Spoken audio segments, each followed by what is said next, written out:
Hello gamers, it's Rubik here for episode 20 of Gamers Galaxie podcast with, as usual, the usual co-host, WT. How are you, mate?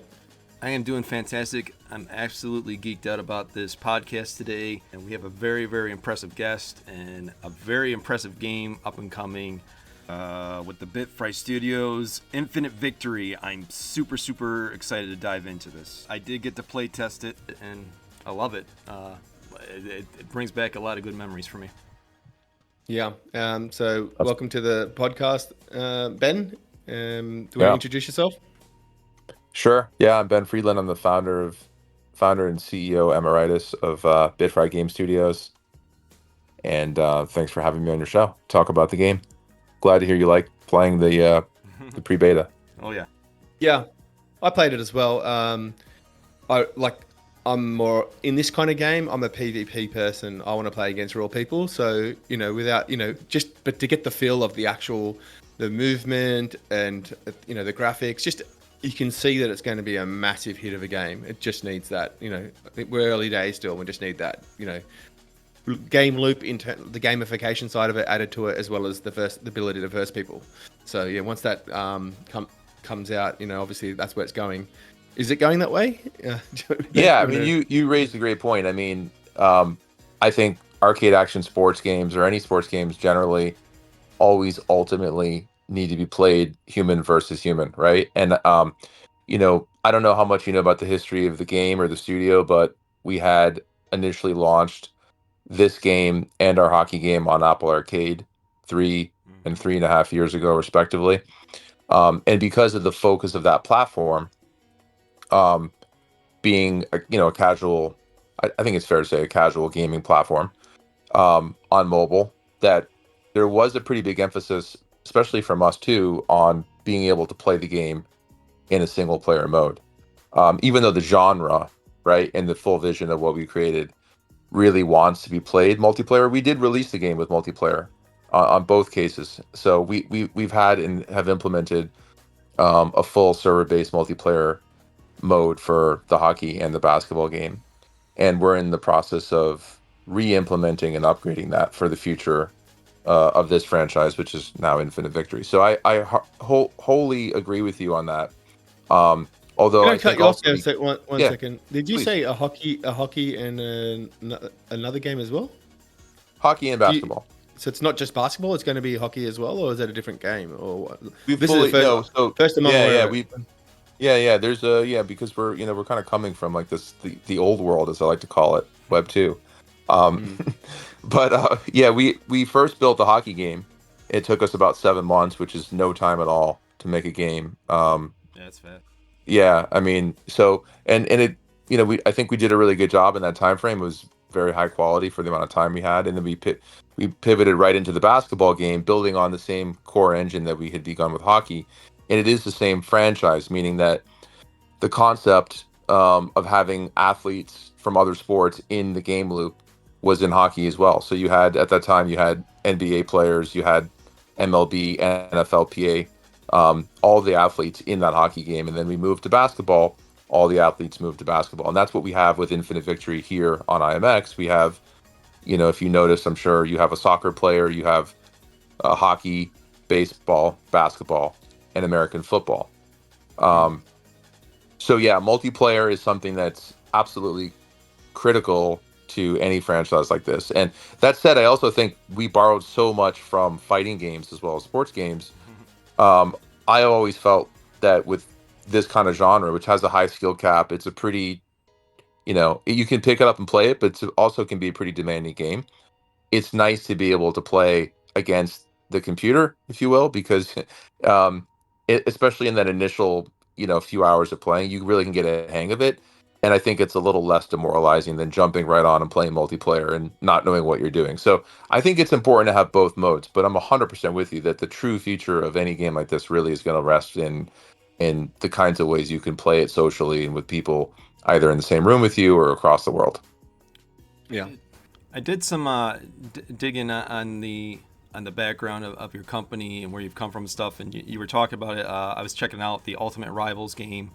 I liked something that you said. It was in an interview. You talked about it to relate it so people can understand what type of game it was. You said it was like NBA Jam meets Street Fighter meets Rocket League, and what I think that was perfect what you said, because when I was playing it the other day, that's kind of how I felt. I really felt the NBA Jam. I really felt the action packed of like a Rocket League, and you could tell that there was definitely some room to put some fighting aspects, and that there's a lot of different scenarios you can do. And I want you to tell it because you're going to frame it better. But what is your inspiration for going with this genre? Yeah, well, I mean, in general, it's just the genre. I mean, originally I started the studio with the goal of making an arcade baseball video game, and I was inspired originally by what I still maintain is the all-time greatest arcade baseball game, which was Baseball Simulator 1000 on the Nintendo Entertainment System. I don't think anything's yet come close to that in terms of like just the feel and the control of that game. And my vision was to make a baseball game that felt like that, but that was set in the past and had a sort of RPG historical element to it, sort of like the movie The Natural was inspired by that. And ultimately, after toiling away and trying to make that happen, we ended up releasing hockey games set in a dystopian future in a sci-fi universe. So things kind of went in a different direction, but the core spirit of it never really changed, which is that I felt that like the consolidation of AAA game publishers and also sort of the dawn of like what I call peak realism and graphics processing took the focus away from the gameplay of sports and really put it on the recreation of commercial broadcast sports and trying to kind of make people feel like they were playing an ESPN broadcast, which is understandable. It's really cool. It's something that we would aspire to do once the technology came out. But what happened was all of those cool games like NBA Jam and Street and the midweek games and even the Mario sports games, they all just kind of, for the most part, disappeared. Right. And I think, sports games began to feel more like, I mean, they began to feel more like cutscene, CD-ROM, full motion video, games from the '90s, in the sense that like you just lost that tactile immediacy that you would find back then and still today in any fighting game, right? And that's really where the inspiration for the Street Fighter reference came from, was not so much the combat element, although there's a little bit of that in our hockey game with checking. And certainly you can get that feeling with the blocking in basketball, but really the window of immediacy, the necessity for timing around moves and countering, a sort of strategic depth in how you play the game, which I don't think, and this is no critique, but I don't think you'll find so much of that in NBA Jam. I mean, a little bit of it there, but we wanted to take that and really go much further with it and make the game feel like something that you could become a competitive master at that would take a lot of time. And even after having done so, you might meet someone you'd never met before who just completely unraveled everything you thought you understood about the game. That was the real vision. Interesting. So, obviously, we like to ask where the influence of the game comes from. So you've kind of like covered most of that, but also the NBA Jam side of it. You've just hired, the ex voice or the voice of the original NBA Jam. I guess that's part of the inspiration, is the sound and the nostalgia of these types of games. I assume that's what you're going for there. Do you want to explain to us what other Sure. influences as well? Yeah, definitely. I mean, NBA Jam is a huge influence. It's got to be the biggest influence from just a pure IP, name recognition standpoint. I think gameplay wise, NBA Street 2. There's a little bit of inspiration. I mean, we didn't really copy anything directly, but it's a genre where a lot of things are just copied over time. And Street 2 is a big one. As far as Tim Kitzrow goes, You know, I had the opportunity to meet him fairly early on, and I resisted the idea of bringing him into the project because I didn't want to just, you know, take a direct lift of something from Mm. another game like Jam and just be like, oh, we put Tim in the game and like he's doing the same thing. That felt like everything else we were trying to do. You know, we're inspired by something, but we're not trying to create a copy of something. We're not trying Mm. to just update something or make a retro play at all. It had to be innovative and different. And that's why with Tim, and I don't know how much of this has been communicated in the Web3 Infinite Victory world of the story versus, you know, the original Alternate Rivals, but the real goal of this is to have Tim playable in the game. So you know, as of right now, like Oh, we've modeled him, we have his character concepted out, and you know, the idea being, and I'm gonna just stop short of like making promises about anything just because of the nature of just the nature of game development. Like nothing I'm let's saying is a promise to a consumer or anything like that, or let's anyone. put this disclaimer. We forgot to do it at the start. Anything you Yeah, say is yeah, not to be taken as it will be in the game 100%. It's all right, in. We all know it's in development, and things change for whatever reason, from whatever exactly. standpoint. And so if you say anything, it might not come to fruition. So yeah. Yeah, it's early. Yeah, So It's early. oh, it's you mentioned something about story there. Is there going to be a story to the game as well? Is well, that what you're yeah. I saying? mean, there was a story. We actually put together a comic book arc, 5 issues around Ultimate Rivals, and for my like for me, Ultimate Rivals and Infinite Victory, they're the same game, right? You know, they're it's just a reframing of the IP name as we moved into this space. But the work we did, there's no part of it really that we shed whatsoever. So not to confuse people, but you know, we put together a comic book arc, and there's a backstory about why all these athletes are playing against each other in this very futuristic dystopian themed game. You know, what's the story behind it? And there's an evil, you know, there's an evil AI character. There's Mm. an evil, you know, future dystopian corporation. We drew some inspiration from, you know, things like Blade Runner, and you can see a little bit of that in the launch trailer for Ultimate Rivals, the court that we released when we were on Apple Arcade. You can see a little bit of that in an animatic that we put in the front of it. Um, and I think that with gamers, you know, I don't know, they don't really care about stories in games that are not RPGs, that are not deep RPGs. But I also felt that it's okay if people skip over it. Having some kind of conceit is important. It doesn't have to be laced into every element of the game. It doesn't have to be something that you need to know about. But I think it's important just to have a cohesive product and a cohesive universe that you're escaping into to play, that there is something there that you can dig into. Plus it makes it nice for marketing, and also opens up the potential for crossovers from other, you know, other IP, whether it's in the Web3 space, which is something we're looking at doing right now. Although I'm not going to name any names, but having a backstory and having characters and archetypes, and you know, especially now that we've taken the professional IP out of the game and we don't have any licensed athletes at the moment in the game, um, it became even more important to me that we had done that kind of legwork and built some kind of universe with stories behind it. That way, it wasn't this just very generic, like, you know, I don't want it to feel like a game that ended up in the bottom of like a Walmart, you know, bin for 9.99. Like there's a lot of art in the game, as much as there is a lot of technology. And if people ultimately skip over it, that's okay. But it's important that it's there. That's very cool. I like.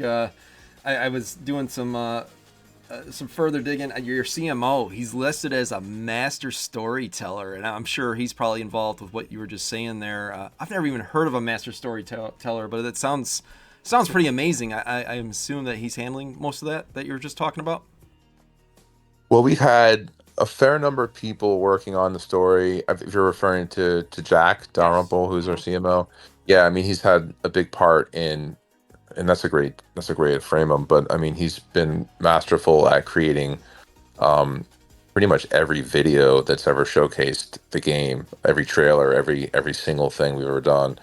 Um, that's had a big impact, you know, thanks to him. And then we also had, you know, in our previous development cycles when we were building these things, we had a pretty big team, and we had a designer who had worked on the Bethesda Oblivion game, and the Skyrim game, actually, I think was probably the game he worked on.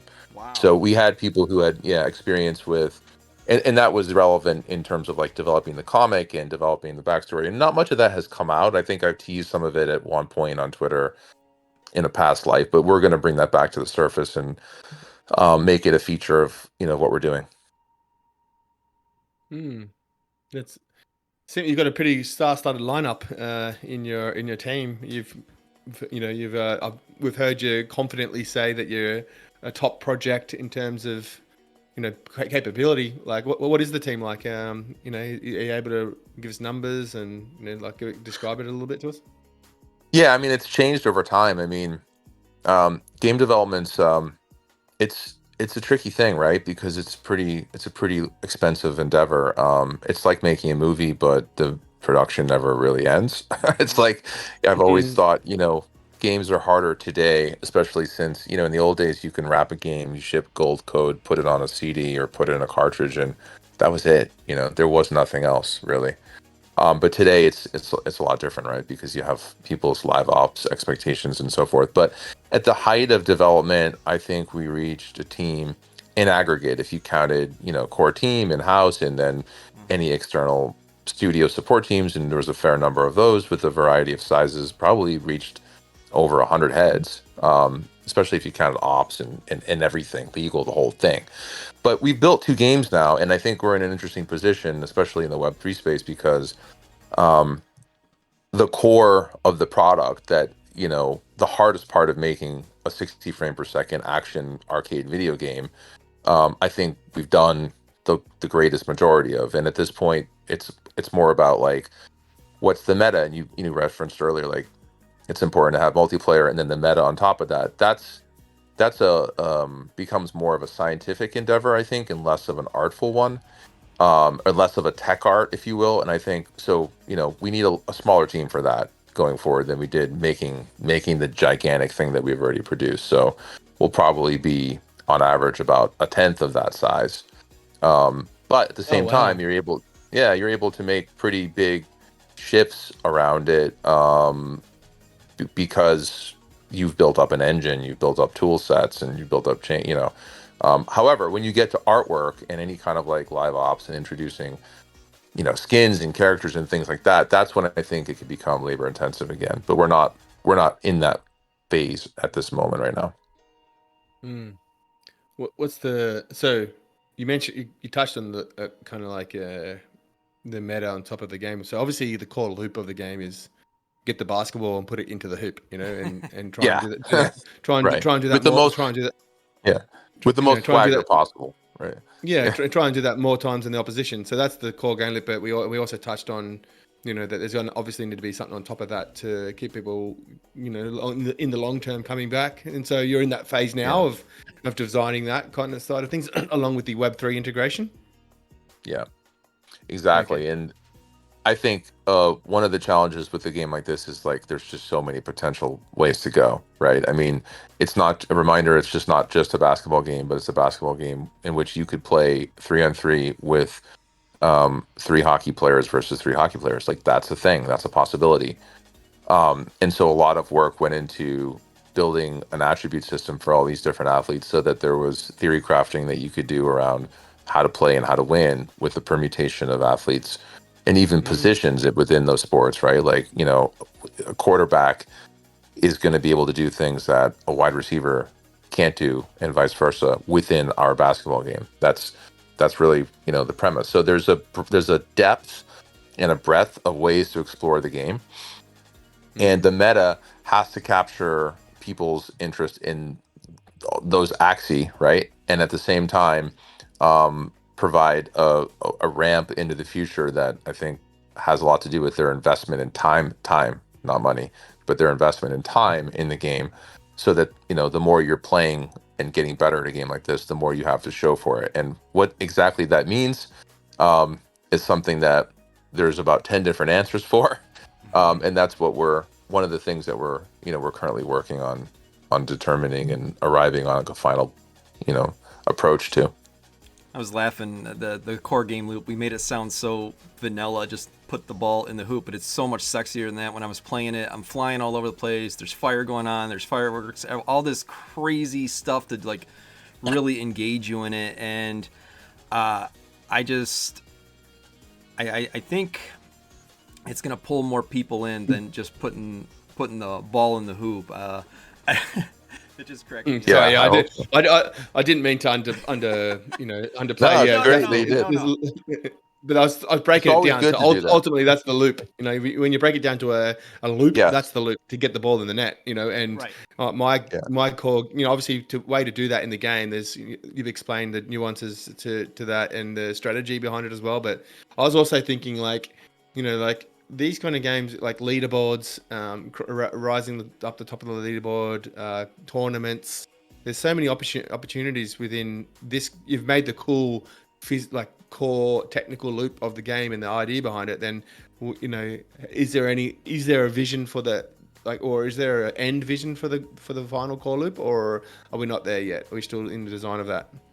So when you talk about the final core loop in terms of like within the context of just one experience, I mean, I actually believe so within the pre-beta or whatever you want to call the build that I think you just played, there's a training mode and there's a tutorial mode, which is pretty standard in any game, and then there's a mode called time attack. The training mode I borrowed from the idea of the dojo in Street Fighter and other fighting games, where you start out, you're just one character, you're on the full length basketball court, and you can just sit there and play for 10 hours. I mean, it's meditative if you want it to be, right? You could just sit there and shoot hoops. You can configure any number of permutations of the team, so it's 3 against nobody. You could just do that to practice your alley-oops. Basically, it's a mode where you can explore the full extent of what we built and practice it and get really good at it. But it's also a mode that we use to come up with new modes. And one of the things I didn't like about what we initially released on arcade, because we just, we had 14 months to make the basketball game, and the core game loop for that build was if I'm not mistaken, it was like a 3-minute 3-on-3 basketball game. That was it, right? 3 minutes, you're done. And it was very frustrating because, as you noted, this game is very hypersonic. Like, it's very loud and busy and engaging. Mm-hmm. And just when you get going, the game was over. The match was over. And I hated it. It was so anticlimactic. And we came up with this mode called Time Attack, which was essentially inspired by old arcade cabinet game like Space Invaders. Like, how long can you play basketball before you quote unquote die? And can you keep extending the game and get a high score? And to me, especially for a single player mode, like, why would you ever play 3-on-3 against a computer? It's ultimately boring very quickly.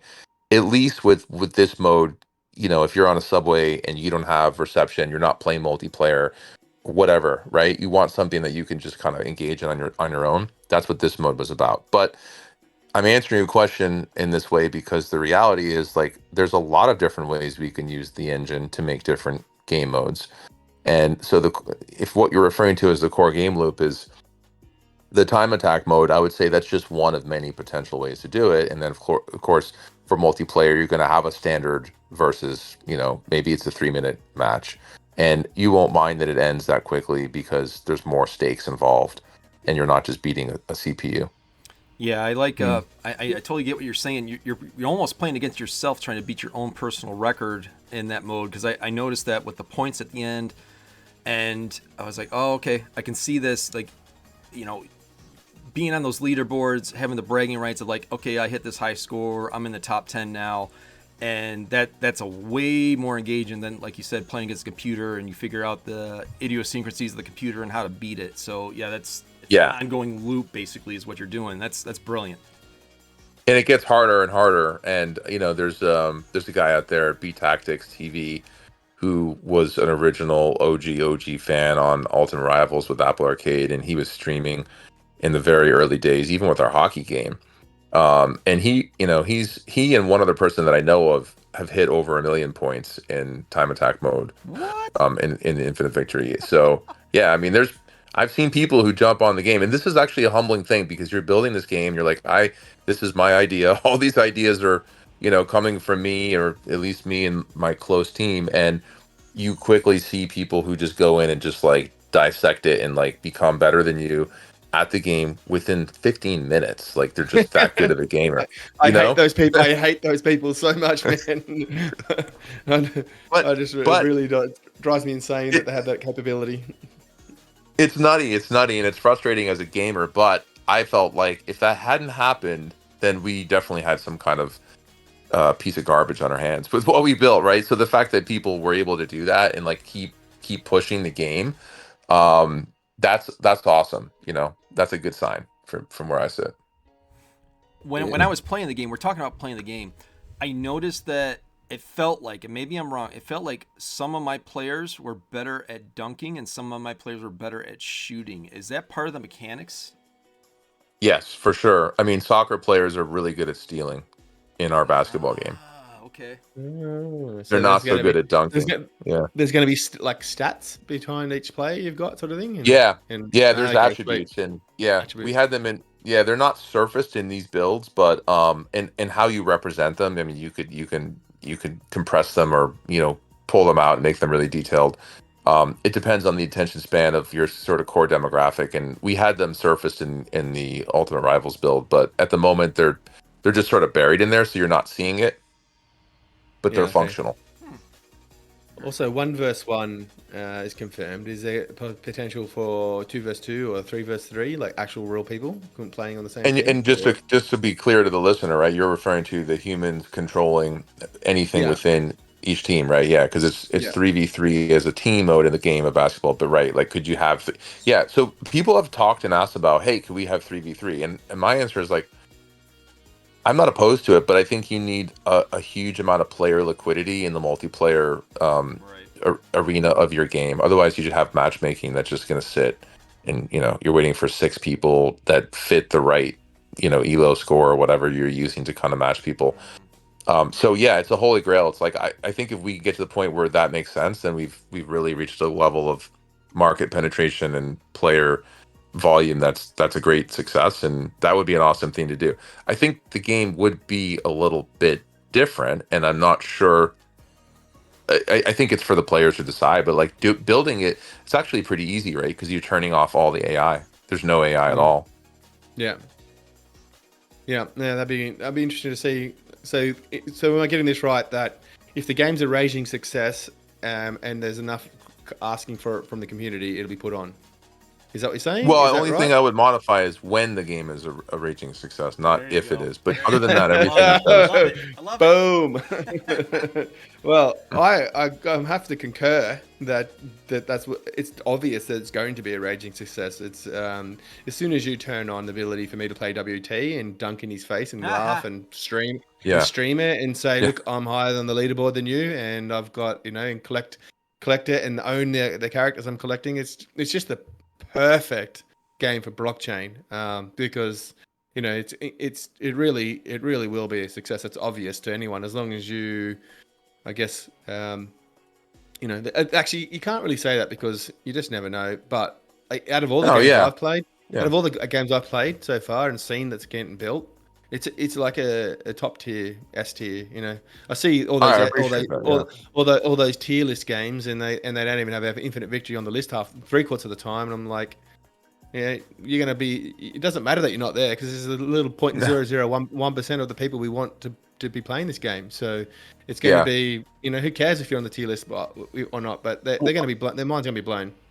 Well, 2 things. One, you're right. I see 2 challenges. Like, making an exceptional game is absolutely monumentally difficult thing to do, and then marketing and driving the adoption of it is also a really challenging thing to do. So I didn't mean to say that as if that's an easy thing to do, because it's certainly proving to be difficult, and it gets harder with the more people are playing, or more players in terms of publishers or developers or titles or whatever are in any space competing for attention. But that's sort of like the world we live in, right? Like, the democratization of all the development tools allowed for so many people to make better and better products, but the inverse of that is that you're competing for attention. But to your point about the tier list. Yeah, we're not on a lot of these tier lists, or we're, you know, when we're ranked, we're put in the I don't know category, and I that's see that. it's frustrating.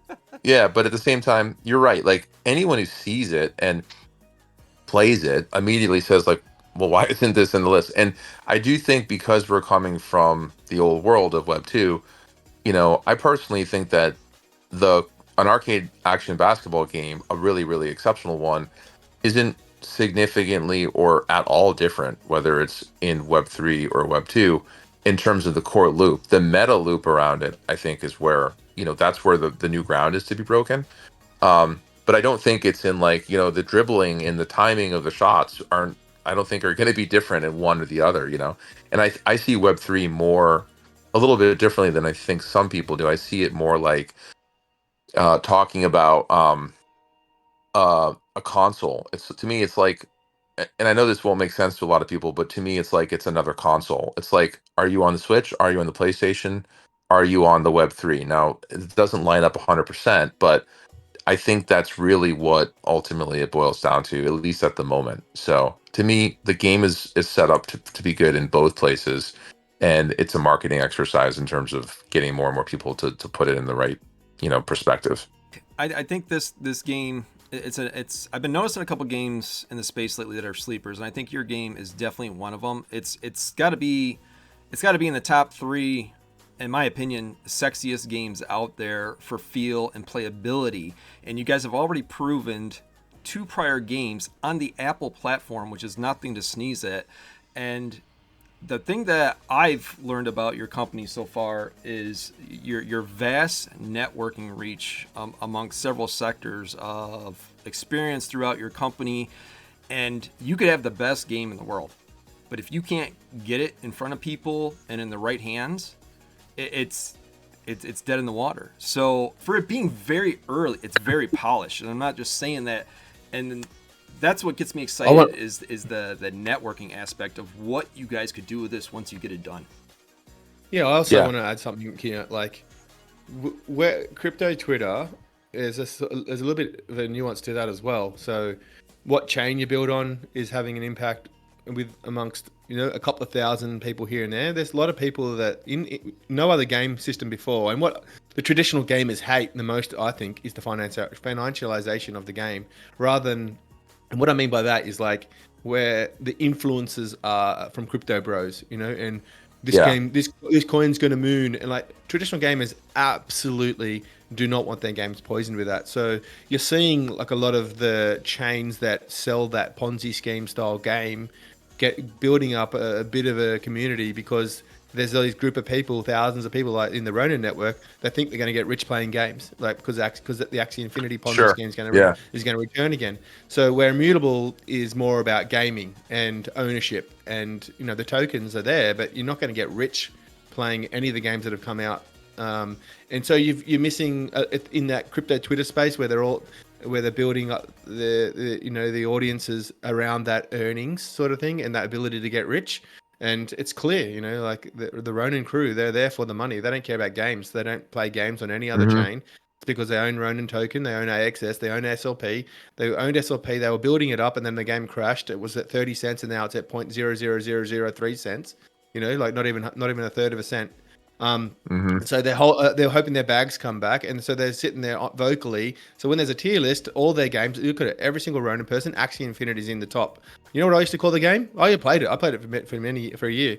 Axie Infuriating. It's the most annoying game ever made, mate. I hated it with a passion, and I literally played it because I'd invested $1,000 in a team, and I need to make that money back. So that's you're competing at the moment on crypto Twitter with people with that mindset. And I don't think Immutable's going for that mindset. And if you want to be a hit game, you don't want those type of people. You want actual gamers that play games for game and want to own their assets and are going to enjoy the game.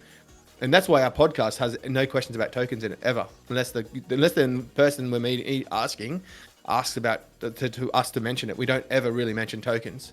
So other than the NFTs, which are tokens still, but I mean, that's for the ownership side. That's why we're here. We want to say we're able to collect, we're able to own, we're able to sell. But there's nothing about getting rich. So sorry if I got a bit of a rant there, but I want to raise that because I wanted to ask a question about you on Twitter. You've come out of nowhere and you're preaching to these people. I've noticed a lot on Twitter. What's the reason behind that?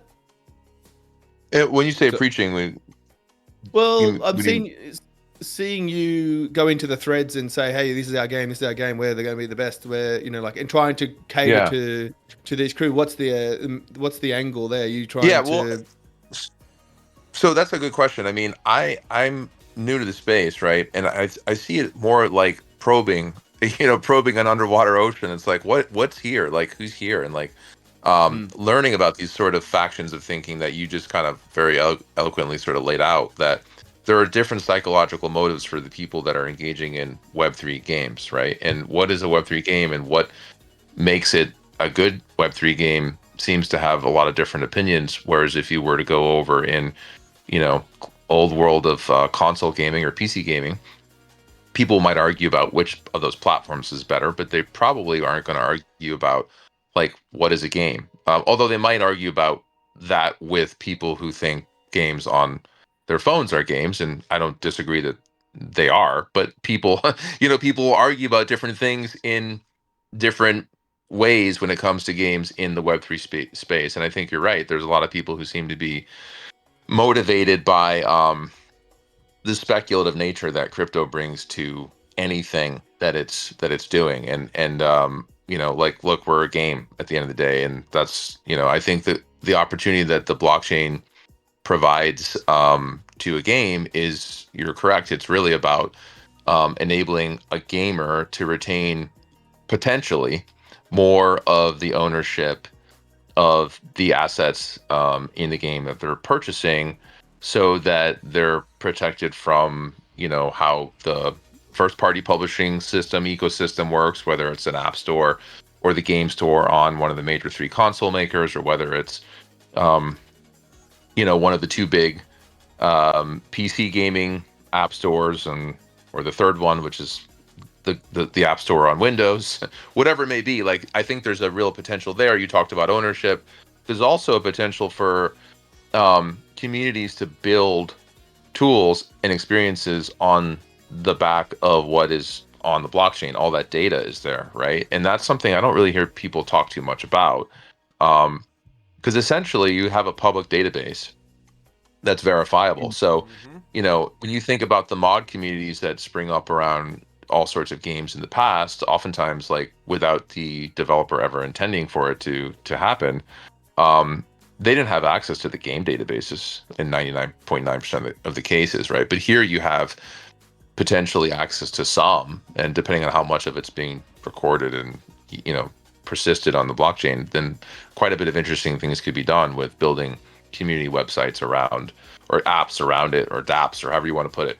So I agree with you. I mean, we're here for the games. That's what I'm here for. That's what I care about. And I think that it's in terms of why am I out there on Twitter? Really just trying to see like what is this mass of energy that's sort of kicking around, and like what makes it tick. And sometimes my way of doing that is just to point out what we've built and see what kind of reaction we get. And at the same time, like I said, I think before we began the podcast, like this is not I'm not here to like boil the ocean with my tweets or anything like that. I don't expect there to be I didn't mean that. I did not mean that. I meant that you were nowhere. Your account's pretty new. You did mention that you had another account and you wanted to do this one just for your game, but it's just different to the Infinite Victory web. Like you can tell the difference between your style and the Infinite Victory official account. It's like they're just catering to the gamers and showing their game off, and you're going into the threads of the influencers that are being paid by other chains and trying to get them to say, hey, look at us, when they're getting paid $10,000 a month to shill AVAX. You're like, you're never ever going to win. You're never going to get that guy to you know what? Say, hey, you're the best. I forget if I used this example with you or someone else I was talking to, but if we take sports for a second, you think about baseball, right? It's like a bad call at first base, right? Like that the manager is really pissed off about, right? And he gets out of the dugout, he runs out there, and he starts arguing with the umpire, and everybody knows, like, until instant replay, which you had to, like, you have a certain number of them, and you go back to the headquarters in New York, and they look at the video. Until that came along, you're not, and even with that, you're not changing the opinion or the call by arguing with them. But you are calling attention to your own team that you actually care about, the game that they're playing, and you're calling attention to the fans, and you're standing up for your team, and you're making a little bit of a symbolic show. And there's a little bit of that, I think, while I'm not necessarily getting always a mea culpa, I think that people are starting to recognize that, there's a real team and a real game and a real product here. Maybe they can't talk about it because their business model doesn't permit it, but I think, slowly but surely we'll start to get a little more respect, and that's my only aim. And you're right, the official account is it's friendlier, and I'm more the tip on my shoulder. Yeah. Yeah. I don't think there's anything wrong with him doing that, to be honest with you. I think it needs to be shaken up a little bit. We get into this very tribalistic setting mindset in this space, and that's one of the lures that brought me to IMX. They made the partnership with Polygon. They were separate for a while, and IMX realized, hey, they got some good tech. Let's work together. And that's kind of the big draw amongst a whole lot of other things with IMX, where these other chains, they just want to stay in their own silos, and we're doing it this way, and we're going to invest, and we're going to take over. That's not how it works in business throughout the world. And I think IMX realizes that, and they realize that if they want to be the biggest, they're going to have to adapt and evolve. And sometimes that comes with collabs and partnerships. And I know you know all about that, because you're one of those guys that everybody knows. If I need something done and I need to find somebody, I go call this guy. You remind me of that guy from your bio that I've read up on you, and you understand the power of collabs and networking. And that's kind of how I have my bias with IMX is they're willing to evolve and integrate all these different things and all these different businesses. Have you had that kind of experience with them so far with IMX?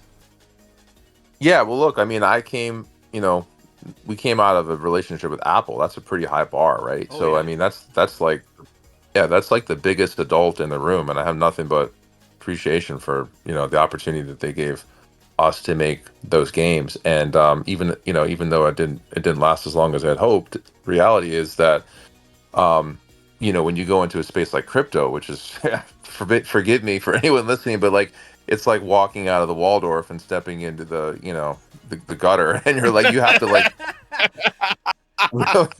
it's like you're not wrong. It's like, okay, we're gonna go to that part of town, but we do want to make sure, like, I'm gonna make a clip out of this. No. Yeah. We're staying at the Ibis now, no longer the Four Seasons. You can tag the Waldorf's account. I think like it's important that you have you're dealing with adults, and like, look, we also had relationships with virtually every professional sports league. So there's just sort of an inherent bias, like who's the adult in the space here, and who's thinking about this in like terms of a business and a platform. And reality is, like, I don't know if these things are perfectly mapping, but building something like what IMX is building, or anyone who's building an ecosystem of games on blockchain, it's analogous in a way to Sega having a hardware platform, and Microsoft deciding they want to build a gaming console. Like, you're in that kind of space, even if it's not directly the same thing. And you do need to be able to shift and be dynamic and grow with the evolution of what's going on. Otherwise, you're not going to succeed. So as far as I can see, they're the best at that out there. I love if not the only one. I love it. It needs to be the new tagline. IMX, we're the adult in the room. So in terms of the partnership, obviously Immutable's announced before that you're published by them. What can you go into? I'm sure you're not allowed to go into full detail, but how does that look like? Where does the roles change from what with the game that's published by blockchain, rather than a game that's just building on a chain? Well, I don't know if I have a Yeah, I don't know if I have the technical answer to that correct, so I'll just give you my sort of holistic answer, which is just anytime I think a studio is self-publishing, they're handling every aspect of the release and the communications with press partners, influencers, you name it, and probably handling all the technical implementation on the platform with the most minimal amount of support, or support that is community driven, or support that's given sort of out to everybody. But I think if you're being published, you're getting just a greater degree of there's more of a direct relationship there. Okay. Yeah. Okay. In the most general sense. What's it like working with them?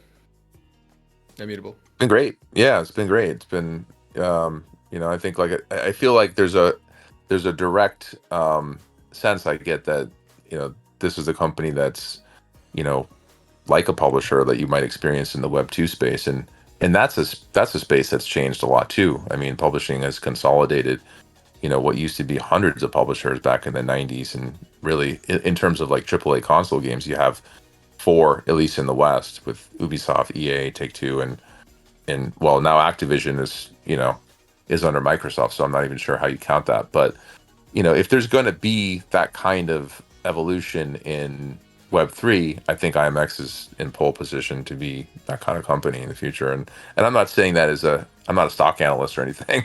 I'm just saying my general impression, from having worked with them and seen how they operate and what they're doing. So it's definitely an honor to be partnered with them. Is there anything that, and we're not trying to be negative here, is there anything that you would want them to do more of, or that they can improve on? We try to see both sides of the angle here and not be super hype boys with IMX. Yeah, no, I don't have any negative answer to that question at all. I don't. All right. That's good. Yeah. Okay, let's move on to the fun part everyone's been waiting for. We asked Can I interject? I gotta ask one thing before we get into that. So, all right, one funny thing I seen about you, it cracked me up. You said that you're like the master of. You mentioned the game earlier, the baseball game. Baseball Simulator 1000. Yes, is the bounty still up to take you down? Absolutely. No one's beating it, huh? No. I had one guy on my team, awesome dev, awesome designer, de facto designer, and just one of the core people who helped me make these games. And his nickname was the Golden Boy, and he tried to beat me at it, and he got, I think, to the 7th inning, and he was kind of closing in on me. But honestly, it's the kind of game where that can happen, and it's happened to me many times in my youth. And you can begin to get a little nervous if you start to run out of the ultimate points in that game. But it's I just know that game so well that there's virtually no chance I could lose that game. So I was a little disappointed that in the entire time that I had that out there, very few people really tried to I say maybe it's just been total. It's it's an old game, and I think people who were not from the 80s probably would look at it and be like, how do I play it? So it has that going for it too. Nice. Interesting. Okay. I just want to if you want to meet up in New York someday, bring an NES, or you want me to bring, I have the cartridge, we'll play it if you want to try to beat me at it. Yeah. Okay, so yeah, the 10 questions, 60 seconds. You've got it. You cannot go for too long, so you really got to try and get down to one question. There's no wrong or right. If you don't want to say it, you can just say pass. So let's go. Sure. So what do you prefer to do? Watch sports or esports? Do I prefer to watch esports or traditional sports? I still prefer to watch traditional sports. Yep. So do you prefer to play sports or video games? I prefer to play video games. So what's your favorite video game currently? My favorite video game currently, I guess at the moment I'm playing the new Mario, and that's pretty impressive. I mean, I know it's yet another Mario, but they did a really fantastic job. Cool. Messi or Ronaldo? Oof. If you Do you know who they are? I guess Messi. No, I know who they both are, of course, but I guess I would say Messi, just based on some of the shots that I've seen him take, and I mean, it's kind of picking between two goats, right? So Yeah, it's very hard. It's a great question because there's yeah. polarizing. Xbox, PlayStation, or PC? I should, yeah. Well, I have a preference, and I think it's PlayStation. All right, Because I let's go think on. there's just, yeah. We don't Yeah. have time for my reasoning, but go on. Well, you can give a reason. Go on, give a reason. I just think there's more artistic, um, curated. I mean, I'm going to get myself in trouble if I ever need anything from Microsoft, but yeah, it's just something there that's just a little more tech art and less corporate-y in some of the gaming offerings. But Japan I don't versus know. The people USA. at Xbox work hard too. Yeah, Japan has something to do with that for sure. Japan versus yeah. Okay. Books or movies?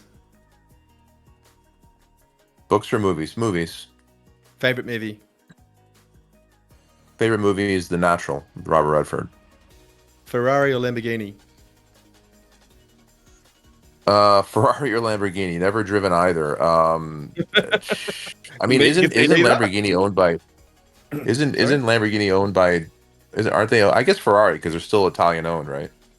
Lamborghini's Italian. I don't know. Yeah, so Ferrari. No, I Favorite think they're ice owned cream by flavor? Audi and Volkswagen. Are Yeah, they? I didn't know that. yeah. Favorite ice cream flavor? Favorite ice cream flavor? Chocolate. Not bad, Me not too. bad. One word to describe Elon Musk. Bold. Wow, nice. So, that's our favorite question in the whole segment. We get some crazy ones. Yeah. Bold, yeah, Yeah. it's very accurate. Video game that popped your cherry. The aha moment of Uh, games. Probably was Hitchhiker's Guide to the Galaxy. I mean, Wow. it's an Apple TC game, yeah, from Infocom. Do you want to My actually only add comment anything? is I'd like to, Yep. yeah, I'd like to change chocolate to rum raisin. Is there anything that you want to say about the game that maybe we left out that you want to leave on today? Well, not really. I think you really kind of hit on all the great things. I mean, I'll say one thing, I guess. When we were making this game, it was never enough. I always believed that every time I saw a build of it, it had to be pushed further and bigger and more in your face without losing its footing, right? That's why you can slam dunk full court in the game and it doesn't feel like a gimmick. So that's my final thought for today. Awesome. Exactly. Yeah. Why I shouldn't appreciate be you able having to- me on. I really do. No, Yeah. thank you for coming on, mate. Much appreciated. You spending an hour with us today. Awesome, and we really look Yeah. forward to playing the game when it comes live in 2024, Yeah. 2025. Where are we looking at for? Oh, potential- I think hopefully 2024. Cool. Oh, wow. Yeah. And it's been a pleasure. Thanks for having me on. Hey, thanks for coming on. It was a blast, and hope to talk to you again down the road. Absolutely. All right. Have a great evening, both of you. See you. Bye. Bye. Wow, what an amazing interview. We just got done speaking with Ben Friedland from Bitfry Studios with their upcoming game, Infinite Victory. The guy was very polished. You could tell he's done this before, and he knows his product, and he knows the gaming industry, which was the highlight for me. Rubik, what's your first initial thoughts with this? The guy is got a world record or something. Is that right? That was what I took away from it. I did not know that. But you seem to know that before we went into it, the interview. So that was kind of interesting to me. Yeah, it's not a world record. It's just he plays the game Baseball Simulator 1000, and he's, according to him, he's really, really good at it. Like, he's mastered it, and he put up a large sum of money amongst his whole entire studio that if anybody could beat him, he would give him the bounty. And I think there was several people that tried over the years, but they just gave up because they could get nowhere near him. So that's I thought that was hilarious when I read it, and yeah, he's a gamer, man. He's an old school gamer from the 80s and 90s, which is, right up my alley. And he did an interview a few years ago, and this is where I got a lot of my information. He talked about one of the biggest things that caught my ear with him. he talked about how things have changed in gaming with the realistic nature of games, especially the graphics. It's about the graphics and the cinema-like playability that drew a lot of people to it. While it was a great upgrade and a great moment for gaming history, he talked, I think he used the word graphics peak maybe or something like that. And with that gain, we lost that old school nostalgia where, yeah, the graphics weren't like crazy cinema like, but you were there just to play the game and it was fun. Whereas what we have now is not the same. And what do you think about his take on that? Yeah, I think games just going to go through different phases, isn't it? You know, people get bored of the same thing over and over again, so they try new things. But I'm not certain. I don't have an opinion on that exactly, pinpointing what it is, what he means on that. What I was, he's very different kind of person that we've spoke to before.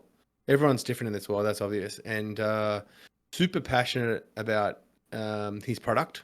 I think he's the most passionate and bold. He's very American, very bold, confident about his product. You can pick that up through Twitter, and I asked a question, to see where he was at with his mind, because he's very different to the Infinite Victory Twitter account with the angle they take. So it's just he spent a lot of time building this game, and it's like over 10 years now, and really proud of it. And so it should be. I'm not saying he shouldn't be, but it was just I found that really interesting because it was just a different type of interview. Like we met Lachlan from Chronoforge, very subdued, or we're going to try and make it, we're going to try and be AA, where, Ben's, we've got the best game in Web3. You know what I mean? Like this different kind of mindset, and confidence wins. That's obvious why America wins a lot of things, because they're very, very confident culture. There's a reason for that. Why is it confident? You're picking up on this, and there's a backstory to this. So I don't know if you knew this. He's a high school dropout. And oh, wow. He is so motivated, and you just from what little I've looked up on him, he goes after things, and he has a passion for things. He has built a nice little empire for himself of networking, and I brought that up about his networking ability. He's that guy. I know everyone has a person in their life where, like, I bet you so-and-so knows how to get hold of somebody that can fix this or can do this or can handle this.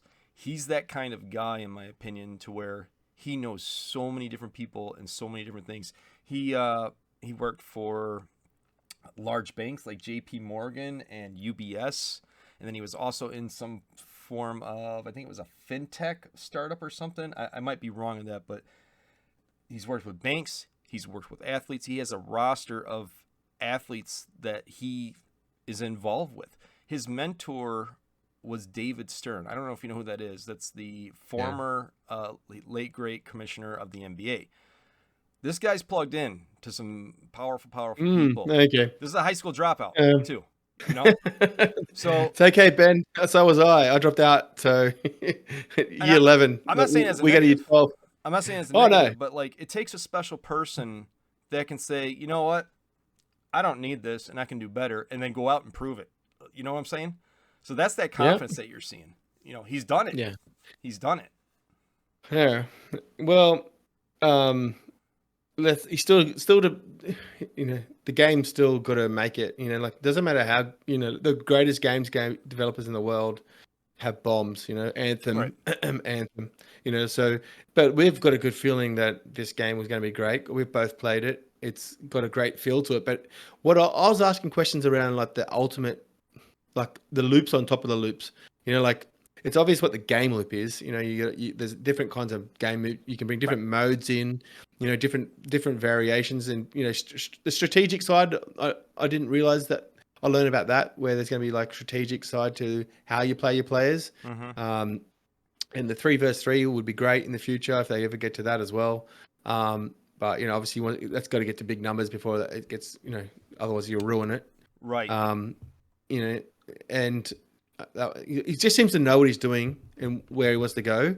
And another thing, the game, I didn't know this, but there's other game genres that he's built. So I didn't know he had a hockey game. So Yeah. this could quite easy. As soon as the basketball game comes out, and then interoperability, like they're not going to make you buy new cards. Those players are going to be able to be played in the hockey game for sure, 100%. That would be the value proposition for it. So, and again, he didn't say this. This is me speculating. And one thing we picked up before we started the interview, he's very adamant that not to ask questions about things that he didn't want to come across that he was promising anything, even if just talking about what might happen. Right. He didn't want to. So he only said what is going to happen, and still put a disclaimer on it. That's another thing that I picked up from it, where a lot of people go, "This will get." Yeah, that's experience, isn't it? He's been through this before, and I like the question that you asked him about. Well, what about going to 3-player? And he was ready. He was ready for that because he's right. He was absolutely right. You don't want to do that right now because you don't want long queue times. Because I've been in a project where there's been long queue times, and it sucks. And it puts a bad stigma on the game because like all these games are hurting for volume, and there it is. You're going to play the game. It's right in your face. You're looking at the no volume right in your face as you're trying to play this game. And so he's not stupid. He's not going to do that, and that's smart on him. He's definitely got experience. And the other thing is, this game has already been built before. So while it's not the exact same thing, and they have to change some things because of IP reasons, and the IP reasons are they had 4 licenses with major professional sports. Do you know how hard that is to get? It's extremely hard. Yep. And they had them at one point when they were on the Apple Store, by the way. So the game's already been built. So they just got to convert it over to what they're doing now, probably change some things here and there, which takes time. They've got the blueprint to do this. So I don't expect this to take a real long time for them in the grand scheme of things to get this going. Yeah. And well, it's going to be interesting. So it's out in 2024, which is great. So less than a year now, probably, before we get our hands on it. I think I'm done. I was excited about this game, and then when I dove into who he was as a person and his team around him and the connections, and that they already had this game made on Apple, it doesn't mean it's going to make it. But there's a lot of good signals that this could be something with the team, the connections, and the fact that the game's already been made. So I'm a lot more pumped up about this game than I was before this.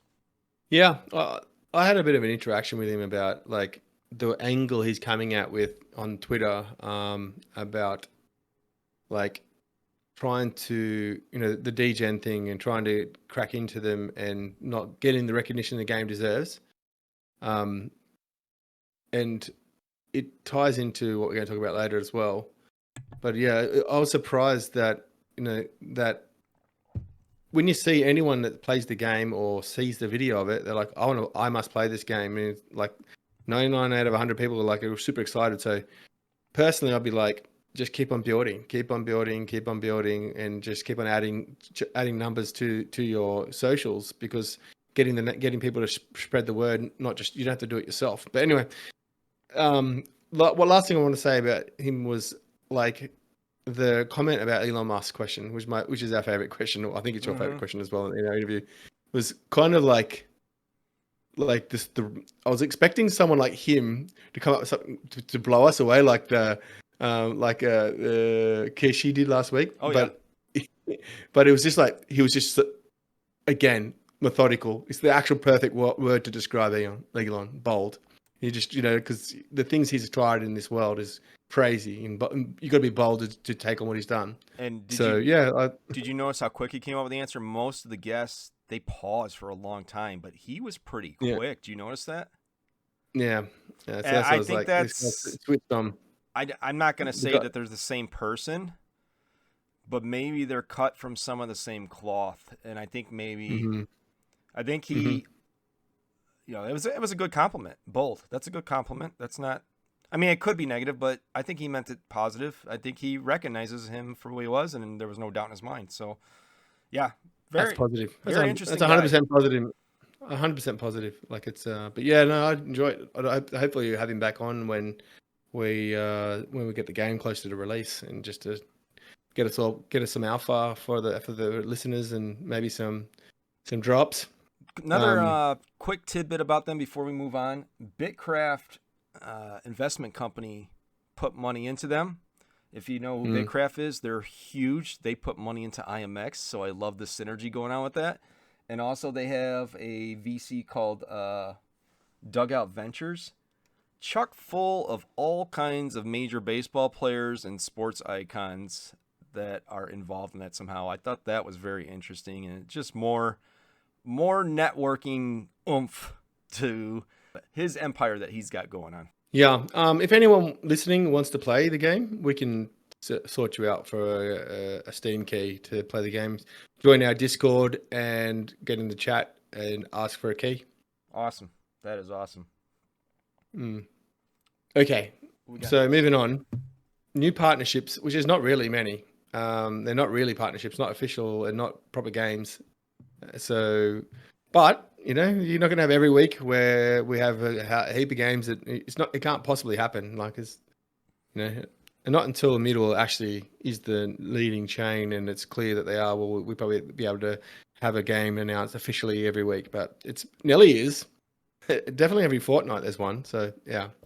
Anyway, Naga Games was announced officially, which is not a game, I don't believe. It's a platform. Is that right? What did you find out about them? Yeah, I don't know how this one slipped by me. They actually, if I had known about this and been digging, they actually had been working with Immutable since October, which I had no idea. I don't know if they're just that small or they were keeping it hush hush or what's going on, but it's a platform similar to what IMX does. Just I don't think they have all the tools that IMX does, but they sell NFTs and all that. So I don't know how this relationship's going to work exactly, but from my understanding, IMX is going to be sending games to their platform for them to sell there or something like that, I think. I'm not 100% sure on it, but that's what it looked like. And I think in return, they're going to be sending games from their platform to IMX. It's out of Asia. We know the emphasis on Asia with IMX, and I just think this is another collab in the key ring of many collabs that IMX has going on right now. It's tough to find a lot of information on them because a lot of their stuff is not in my native language, and I know I can use Google Translate, but I did kind of find out about this recently last night and didn't have a whole lot of time to dig in them, but it's another collab, man. It's another collab. Networking.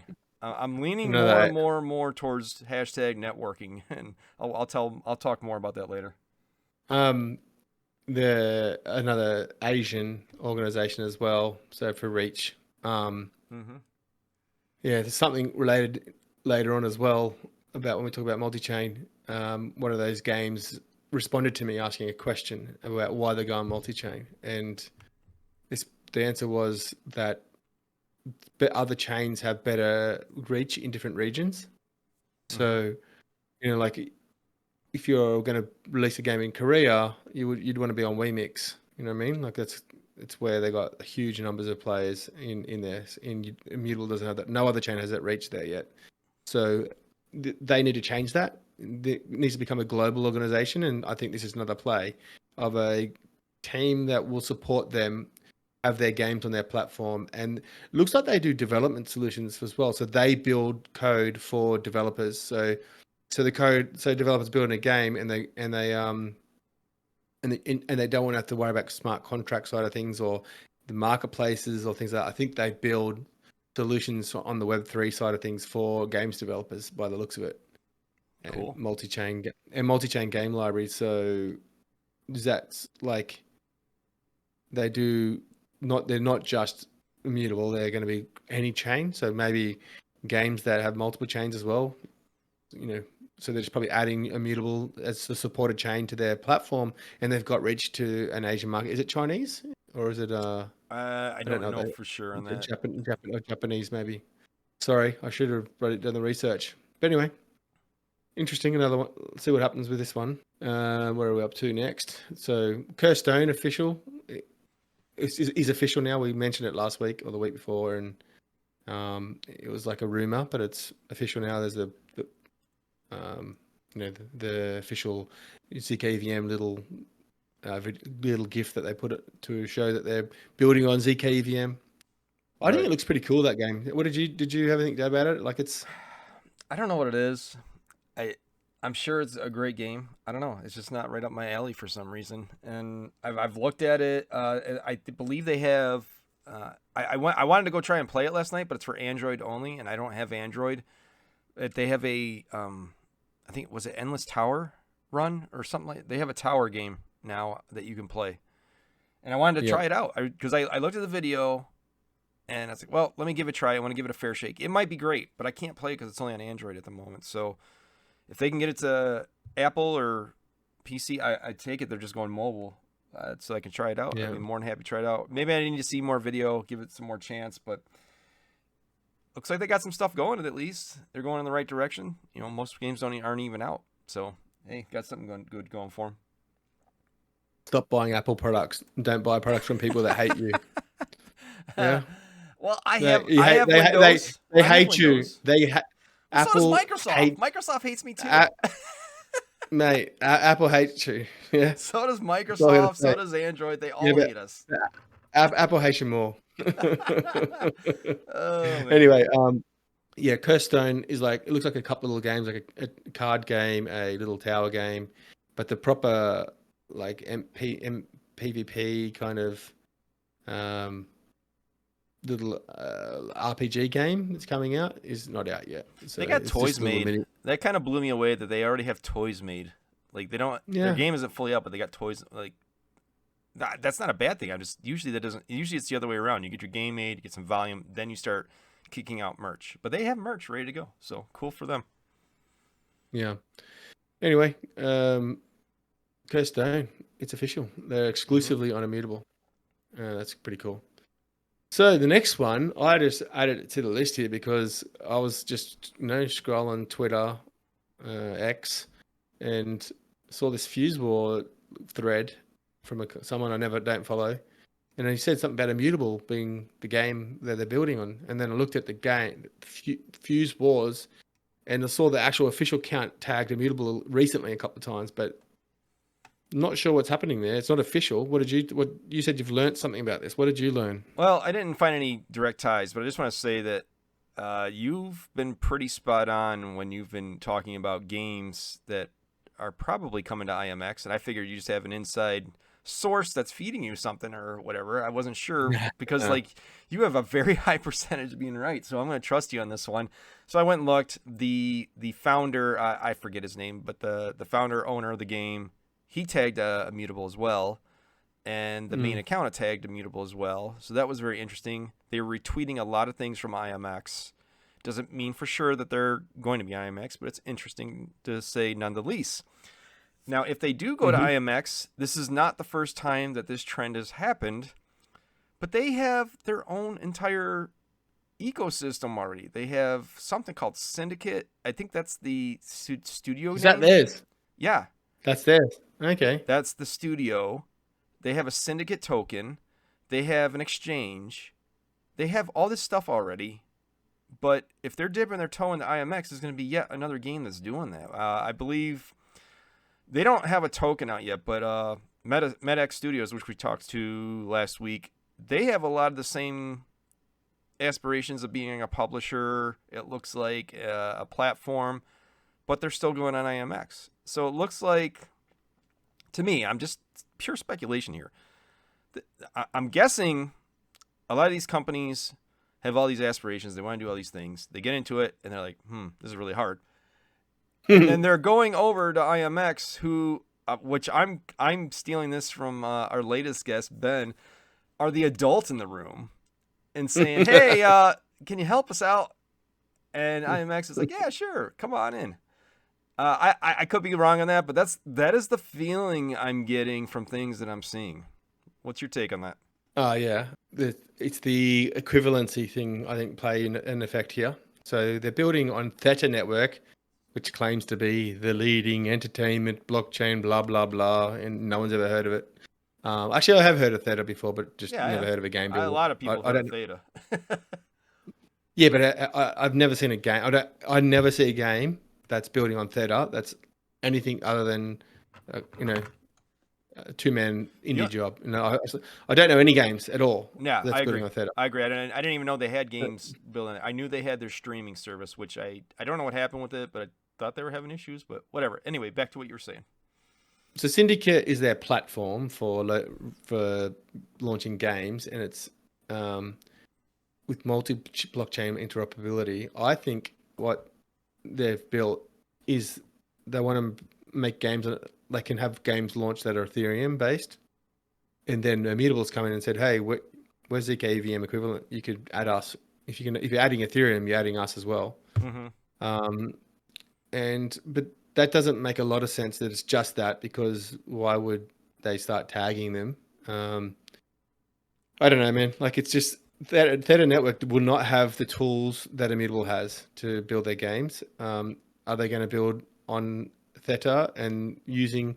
Again, this is going to go to something I'm going to speak about later. This is tied into it, so I'm not going to talk about it now. But yeah, I've got a theory on why these games are doing this. But it could be because Immutable is superior technology for building a game on, and they're realizing that they're going to have to build all these tools themselves on Theta Network, because no one big game like this kind of game. I saw the video of it; looks pretty cool. Yeah, absolutely. Like it's so. Again, Again, the third-person shooter one video. Yeah. But it's the tools and how much it costs to build them, to get the dev tools to build the code, or to run services and things like that. Like to do certain things. You want to do something in a game or integrate with the blockchain, you need a tool to do that, and then a piece of code that runs that tool. And like it's not cheap to build it. And you see a lot of games that go that path and have gone bankrupt. Now, how about this? How about this? What do you think? How much do you think maybe that 100K in credits on AWS might be playing into this? I don't think it'd be like the only reason. It's not a lot of money. It is good. It's great. It's a bit dev costs. Minor impact then? Yeah. Well, it's a one head count for a year. Okay. So it's a lot, but it's not. Right. If you're a 50-person team, it's not a huge amount, but it would help. But it's the tools that are already built on Immutable and maybe with valuable. AWS. Way more, because you could spend 5 devs, you get 5-6 devs have to spend 3 months building a tool. Okay. And that's just one. And then you're not guaranteed that it works. If you've got a tool that works, this is the problem when you're building code. 70% of projects fail. Why is that? Because the coders aren't good enough, or they don't see something right, or they get something wrong, and the budget blows out, and someone cans it. There's risk when you have to build something. There's risk, and when it's already built, there's no risk.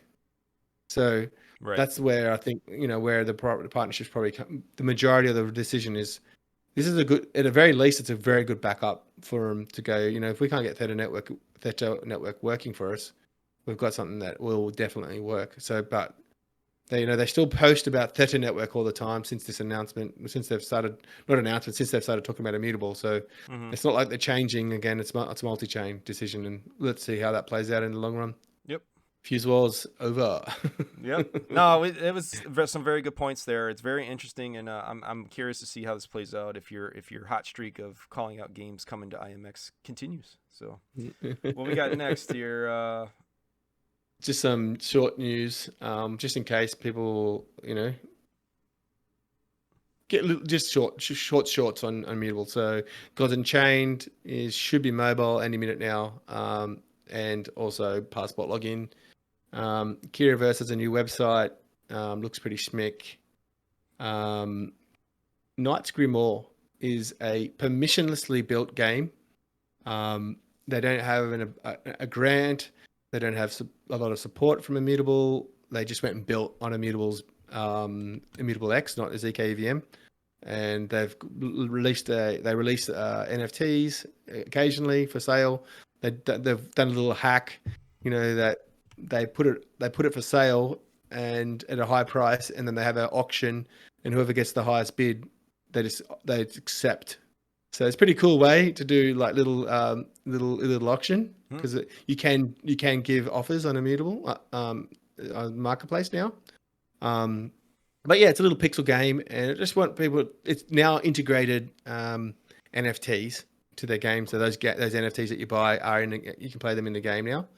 I think you have to have an NFT to play the game at the moment. So, well, it's still being built. But they're really cool. I really like them. They don't whinge. They don't cry. They don't they don't have any drama. They're just building. They're a small team building a pixelverse kind of game, and it's just looks pretty cool. And good people that just build. And I just wanted to support them and say, anyone that likes pixel games should check it out. Knights Grimoire. It's now that the tokens are be able to use in the game. Yeah. Another one. I got a question before you move on. So I'm completely Yep. ignorant of this. Is the concern I have with that? It's very cool that can happen. Is there, without a stamp of approval by IMX, is there a way to know that these games, NFTs, whatever they have, are safe to interact with on the IMX platform? And my reason being is because then anybody could just start something up and create these things and try to catch people. Yeah, but that can happen on any chain. Right. They're all there's like Ethereum's permissionless. But it's very low risk with Immutable because of the API style marketplace interaction. Okay. Like for them to put just purchasing the NFT, I don't think anything could happen. I really don't. Because not from the marketplace transaction, because you'd have to, because it's just an API driven to call, you're not actually interacting with the contract and hitting a contract interaction. So I don't know, maybe I'm wrong, but with every NFT you've got in your wallet, you should always be certain. I'm by no means saying that they are doing this. I don't know anything about the project. It popped in my head that if anybody can do this, my point is anybody that touches these, be careful. Try and vet them as best as you can, but realize if they're not sanctioned by IMX, it's a little bit more riskier, maybe not. Yeah, no, I used to, in my Who IMX newsletter, if there wasn't there was Crystal, there was another couple as well before that weren't that I announced and leaked to the world, but I always put a disclaimer in there saying these are not officially announced by Immutable. I've kind of laxed on that a bit because nothing's ever happened. Right. I've never ever heard of a drain. I've never ever heard of a drain on Immutable. I'm sure it can happen, but Immutable's not the only permissionless chain, and Ethereum's permissionless. People can build them. There's more chance that someone's going to do it on Ethereum where people got thousands of dollars worth of liquidity. So there's low risk at the moment, but CK EVM solves that problem. There's a black whitelisting, so it won't be completely permissionless. You'll need to apply to go on there, and that's just to ensure that it doesn't fill up with junk like Immutable X did. Mm-hmm. I don't know if you've seen some of those collections on there, like the picture of that actress that married Tom Cruise. What's her name? She's like, there's like 10 collections of her, and there's just one card in it. It's her. No, I didn't see that one. Yeah, so I think they learned. Immutable X is definitely the learning grounds for Immutable, what not to do for next time. So it's good that they did that first. Nice. In terms of Ember Sword has got some news out as well. Oh, did they? They've got a video out with inviting people to sign up because there's another playtest coming soon. So that's what I want to get across. I'll have that in my news later tomorrow. Uldor rebrand and visual overhaul. Looks pretty sick. Did you see that video? Yes, I did. I've been seeing some Crypto Stash was talking about it, and I want to say Bryson was talking about it. So I had heard about it, but I didn't have time to look. I went and looked last night. I was like, oh, I should probably be paying attention to this. So yeah, it's got my interest. I'm definitely got it on my notepad of things to watch. Yeah. And yeah, there's one other thing in terms of really interesting news. Runiverse, it was a Solana game, and Immutable signed them. I saw some information that Immutable invested in them as well. Mm-hmm. So they went really quiet during the bear and didn't build. And he explained that they're a studio of 120 devs that build like AAA games for other games and stuff like that, and they've got heaps of work on. And they just really like they cut all the stuff that was all their community stuff. So they went really dead in the water on terms of community feedback, and now they're like saying that they're back and they're going to build. They've got an awesome trailer. They've got this really cool world that they're building, really cool graphics, and they've got this really cool tokenomics design, and and they're looking for funding. So what I mean? Like, it's this industry is so risky. Like, why you went dead during the during the bear market, and now you're back and asking for money as soon as there's a bit of a bull kind of run. But at the same time, Immutable invested in them, and they're not just going to go throw money at some scam. Like, I'm pretty certain they do some pretty good due diligence.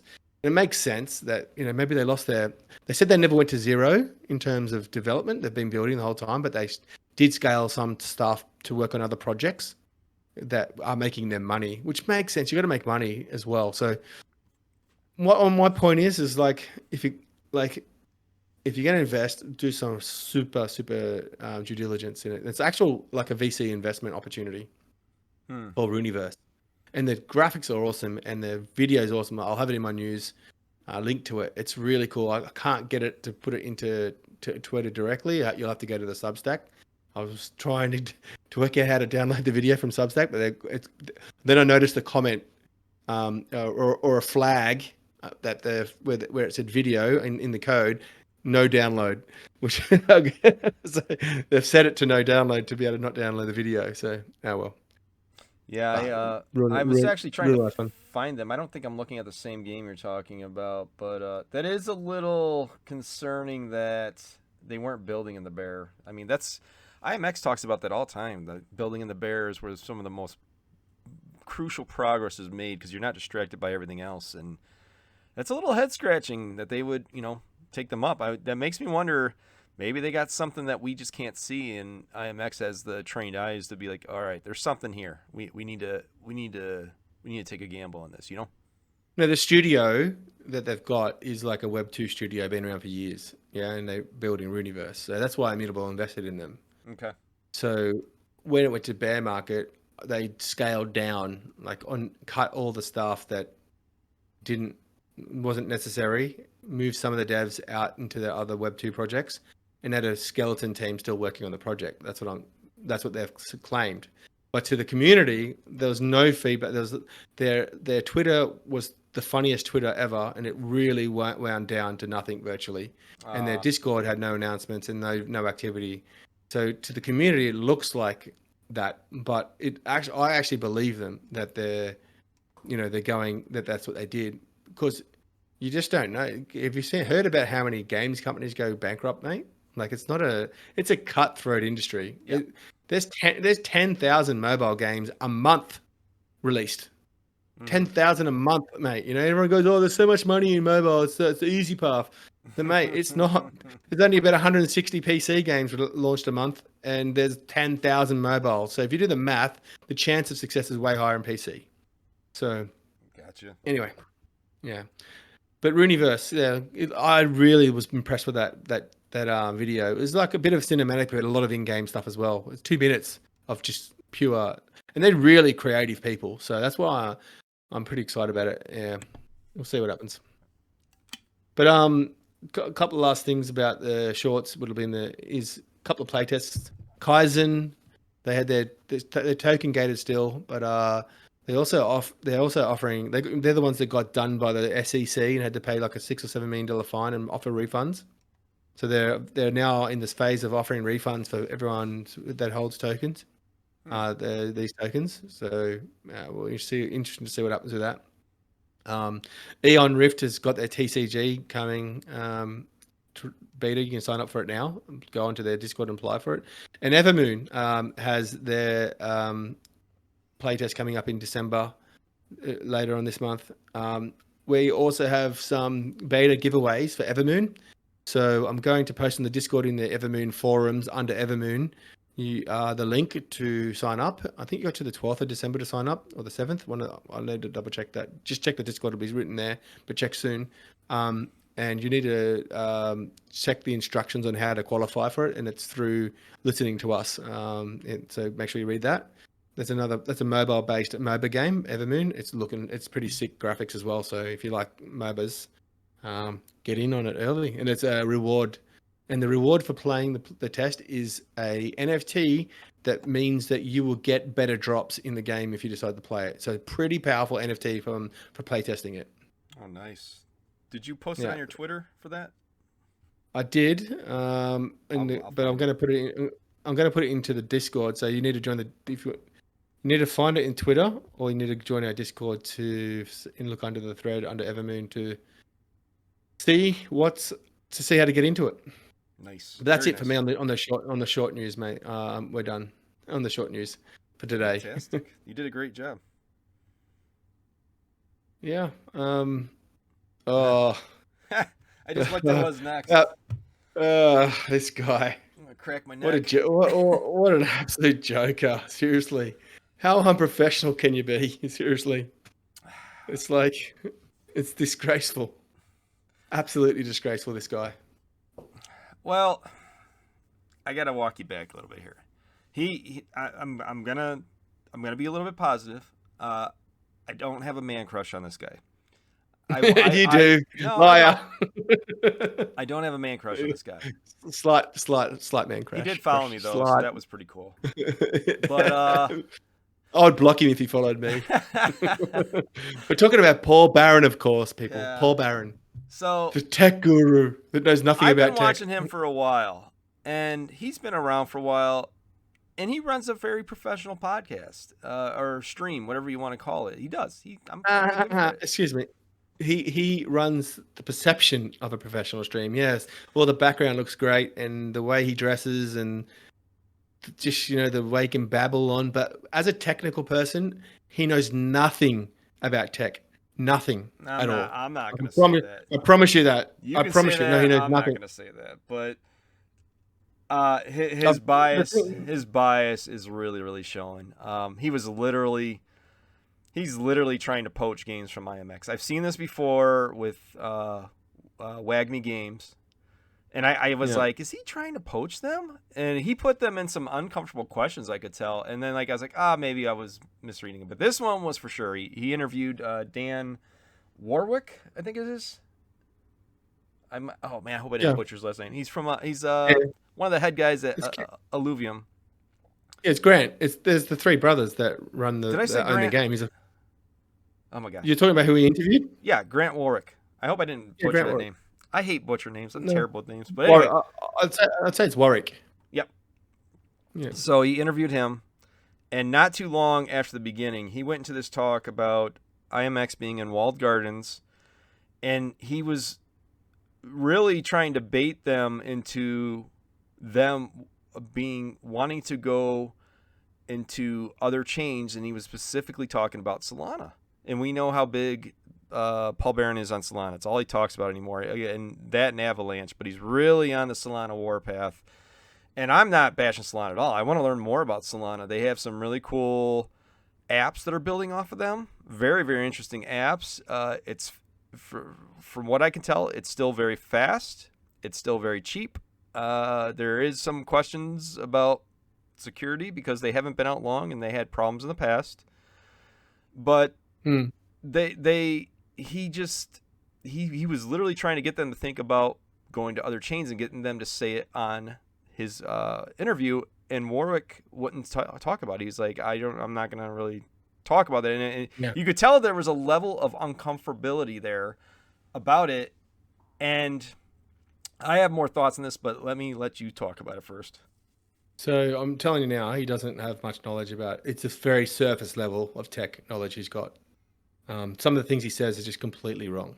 Solana got momentum, and if Ethereum doesn't hurry up and get these ZK equivalent chains and make them all interoperable and end the walled gardens that they're creating, because the walled garden means anywhere where there's not liquidity, yeah.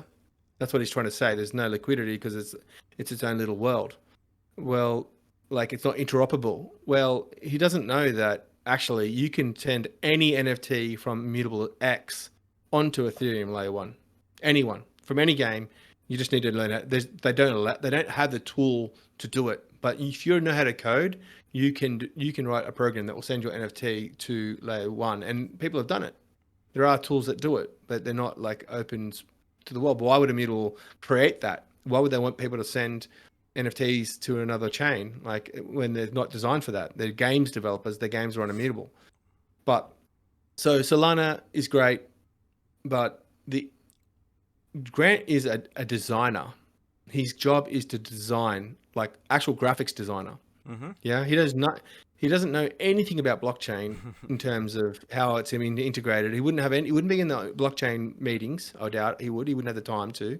You've seen how busy they are and how much their artwork they pump out. Right. There's 800 alluvials, and then all those, there's thousands and thousands of alluvatars combinations and things like that they had to design. He's too busy to talk about. And he clipped that where he didn't know how to answer that question and made it look like that clip made it look like he's considering leaving Immutable. That which was is just far from the tone. That was far from the tone. He didn't want anyone to touch. no. The clip that I saw, I only saw like 11 or 12-second clip, Right. And it was like made to look like that he wasn't happy with Immutable and he's going to leave it. And it was actually, the full context will be, it's not my job. I don't know what they're talking about. But Right. the walled garden thing is, Solana's got a fair bit of liquidity on it because it's the second biggest chain after Ethereum, which is about 80% of all volume is on Ethereum, and about 10% on Solana, and then there's 10% on all other chains. So if you think about that liquidity, that's every other chain other than Ethereum is really its own walled garden. Immutable's not this own walled garden. Every AVAX is a walled garden. Arbitrum's a walled garden. There's no liquidity on any chain other than Ethereum and Solana.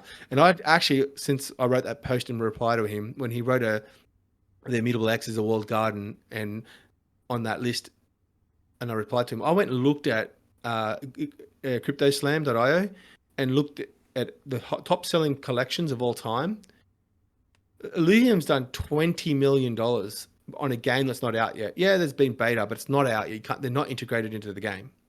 So people are buying $20 million. No, it's not buying.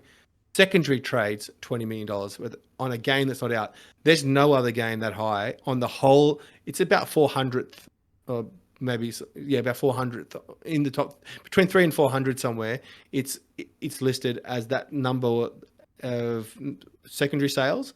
Nearly every single other listing is either fully released game or just a PFP collection. So, right. Yeah, he acknowledged that. Sorry, go ahead. He's just a disgrace, mate. He's done that to Wagner Games, tried to get them to go and join Solana, and now he's doing it with Illuvium, which has like been a massive partner of Immutable's, like the number one partner, if anything, probably. Yeah, he called them that. He said that he thought that they were their number one game, and they're even above Gods Unchained. And he was really pressing them about it. And my take was that the team at Illuvium, they're probably at their max of what they can handle, of everything they're trying to do. And while they would love more volume, and that's what this is about. It's about volume. It's about volume. And that's why he's trying to poach them, is to get more quality volume over to the Solana chain. And that's the last thing on their mind, probably. Would they like to have it? Sure. But Illuvium, they want to get a quality game out, and they're doing it in baby steps. You don't eat an elephant all at once. You eat it at a piece at a time to eat it all. But it takes time to do that. And you can't rush this stuff. There's so many intricacies that you might know them, but I don't even understand them. And the walled garden thing kind of miffs me. Now, I understand Solana probably is not as big as a walled garden as IMX is, because they can go, their NFTs can go to Ethereum also, correct? No, not natively. Well, then aren't they a walled garden then too by technicality? Yeah, that's what what I I'm. That's thought. my whole point. It's I my whole mean, point, mate. Like nobody has it's mastered this. Nobody has mastered this, and I'm so sick of hearing about interoperability. I've been hearing about interoperability since 2013, and nobody has mastered it. Has it gotten better? Absolutely 100%. But nobody has mastered it. You cannot go from chain to chain with frictionless, secure, fast, cheap. Nobody's mastered it. So to come out and be like, oh, IMX is a walled garden and, but Solana isn't, I think it's kind of horse crap. I mean, Do you know the ironic thing is that when ZK EVM lands, well, the testnet's there, but in January, which is only about maximum 2 months away from, is that Immutable instantly becomes the least walled garden out of every chain on even including Solana. Will be instantaneous bridging. I saw something confirmed in the Discord in the dev chat about someone asked a question. Actually, the game they're considering Solana as well, and they said that can I get my layer one? Is it bridged already? Like ready? Is the bridge ready to go from layer 1 to layer 2 to ZK EVM? And they listed the token types that they've already got the bridge designed for, which means that they'll be like anyone with a layer 1 ERC20, a 721, a 1155, like there's a couple others as well. When it's mainnet, you'll be able to just click a button and your NFT arrives on Immutable and works out of the box. right. No changes, no extra code. Literally that simple. So that's the ironic thing. Very soon, his walled garden argument, he's going to have to find something else to try and attack Immutable because they'll be the least the walled garden there is, even less than Solana. That's going to be awesome. I can't wait for that. Yeah, I mean, Man. I don't have any problems with Solana. I want to learn more about it. I want to learn more about these chains, to be honest with you. And my stance. I'm rooting for all these chains. I want interoperability. I want more options. I want more features. And I don't, as much as I like IMX, I'm looking at other chains too, because let's face it, this is a race. Everybody wants that volume because volume equals money.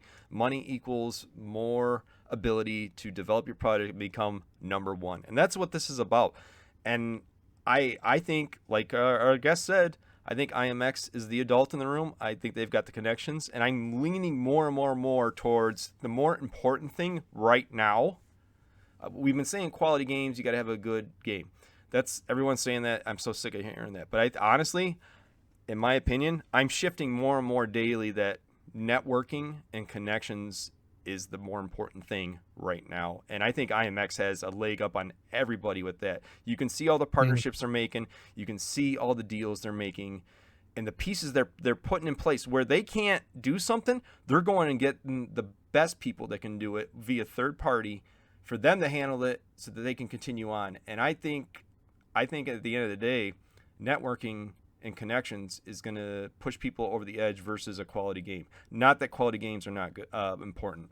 Let's move on. I've had enough of talking about this guy. He doesn't get. I don't want him to live rent free in my mind. But yeah, like I don't. AVAX is going to be a big player. It's obvious. Look at their games that they've got. It doesn't matter if you've got 500 games. Look at B&B. They've got 500 games. They're all garbage. Did you see JP Morgan or something was looking at AVAX? Did you see that? No.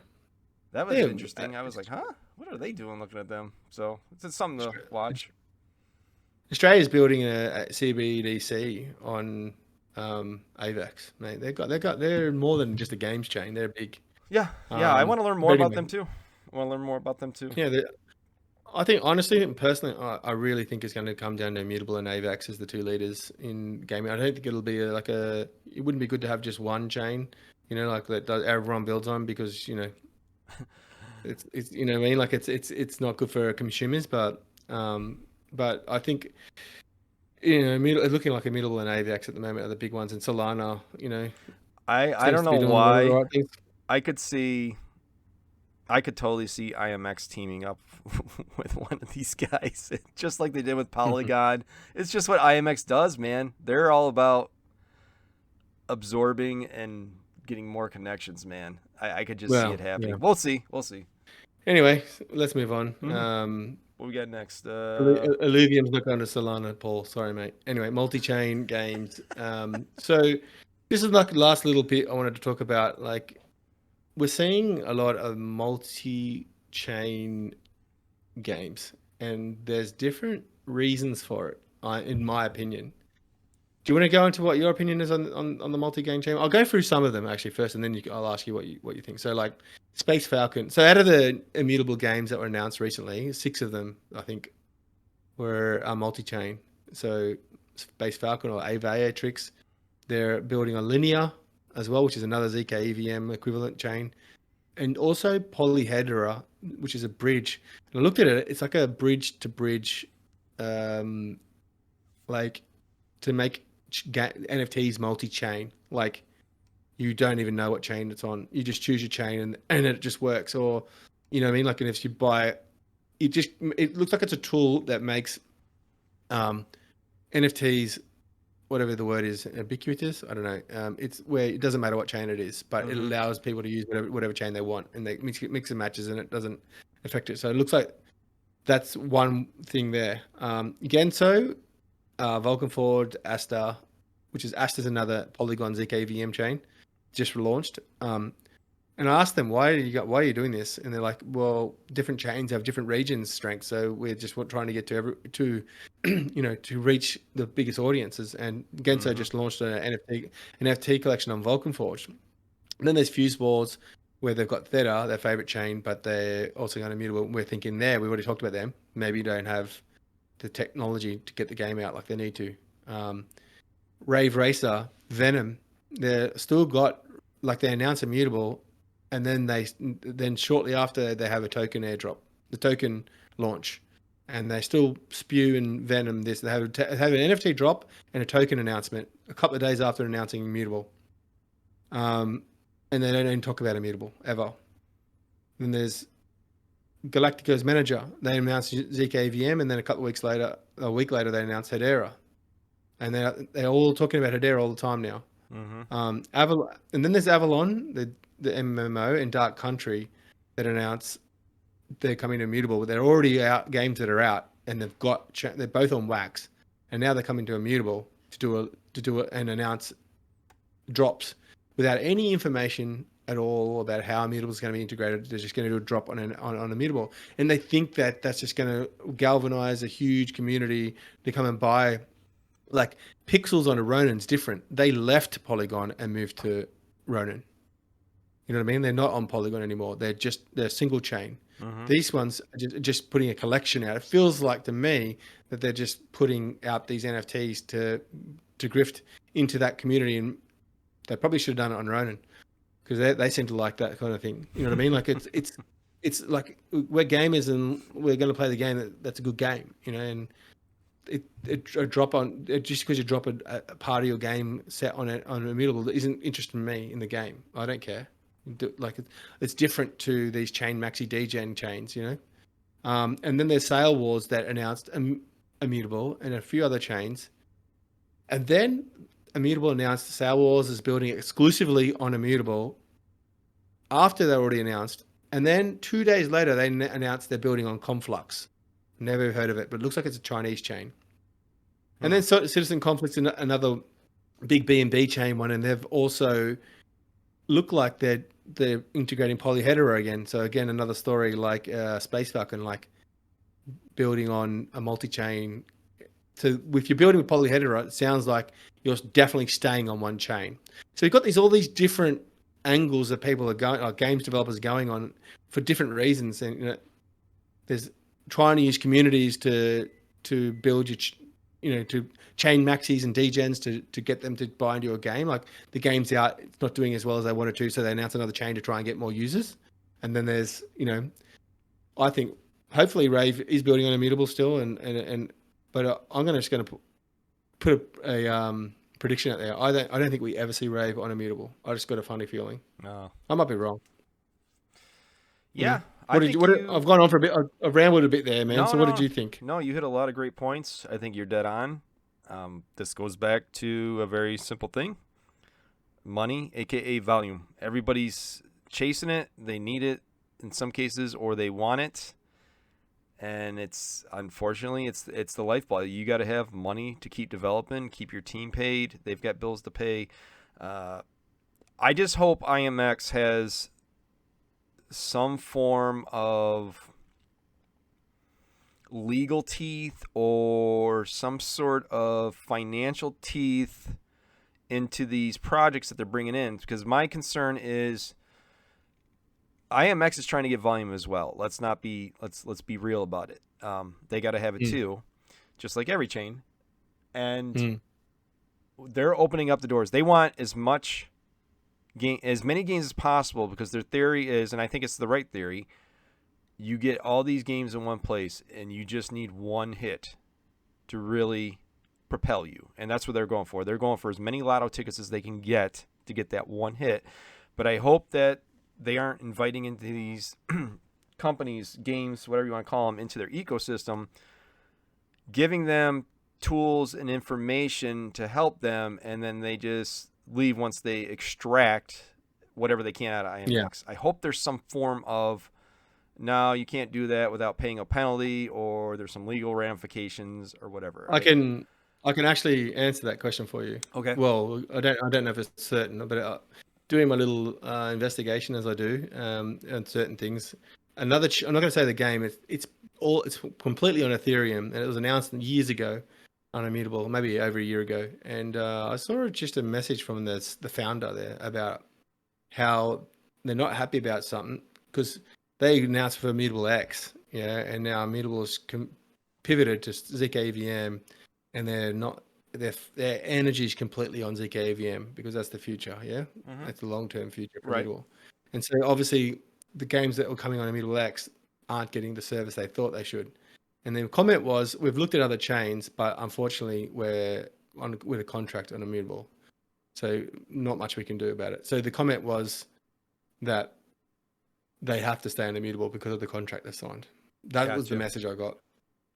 And I'm not sure every game would do that. Also, the other thing, another angle why this could be happening, why would Immutable sign these games and then announce it? Like, it looks good, but also it doesn't look good when it doesn't turn out. So, when sales, there's my theory. I've got one more point to make. Sorry. No, go ahead. The sales people, they got targets to hit. And I worked in sales, so in business to business sales, and and I've seen people that didn't perform, because I was quite a high performer. I didn't have to worry about doing this. I was the top performers for 8 quarters in a row. But the people that come in, they're just not cut out for this industry. They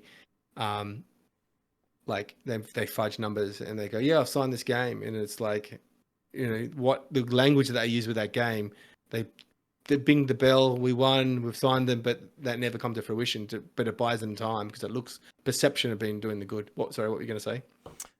You made a lot of good points there.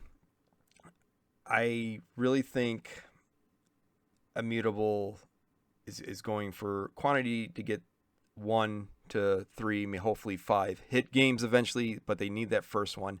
But to be fair, I think this is on every single chain right now. Like I'm doing a 12 days of IMX coming up at the halfway point of the month, and I wrote down I'm gonna have a game featured each day from IMX, and I wrote down 12 slots, and I got to about 6 of some of their most popular brands, and then I had to really think about it. I was like, oh, what do I have after these 6?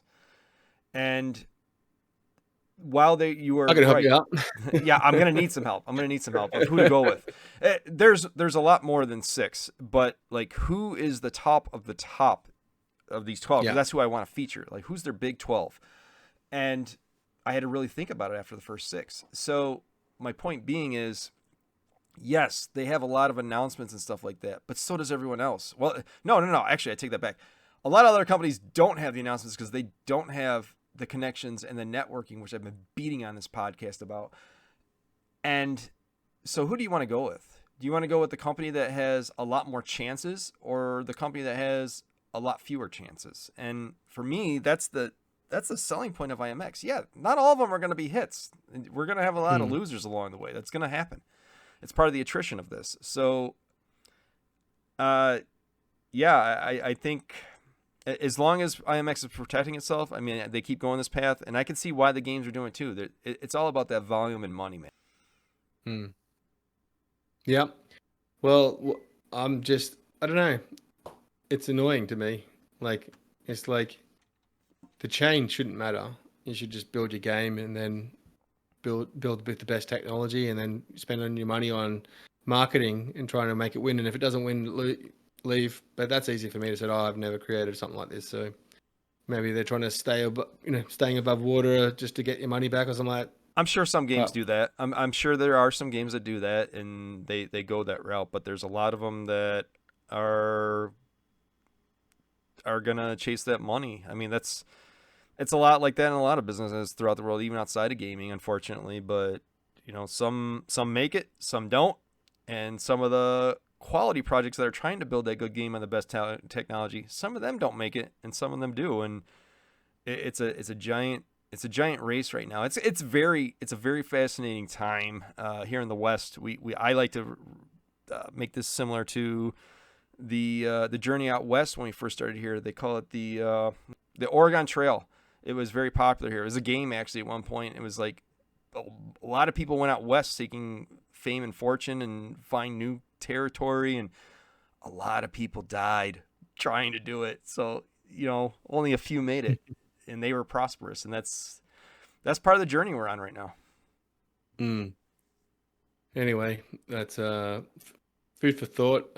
Next week. Oh, don't forget, we didn't mention it, but Illuvium's released now. It's open to anyone. Epic Game Store. Mm-hmm. If you haven't played it, it's pretty polished. Yeah, I'm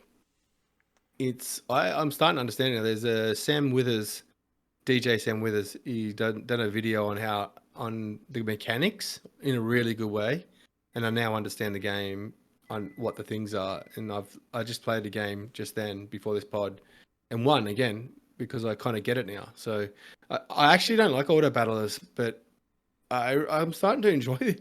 I'm actually enjoying Illuvium, Nice.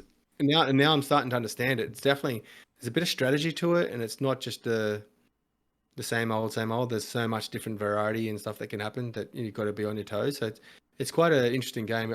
I'm now convinced it's going to be a huge hit. Like, I think millions of players. Nice. Good to hear. Very good to hear.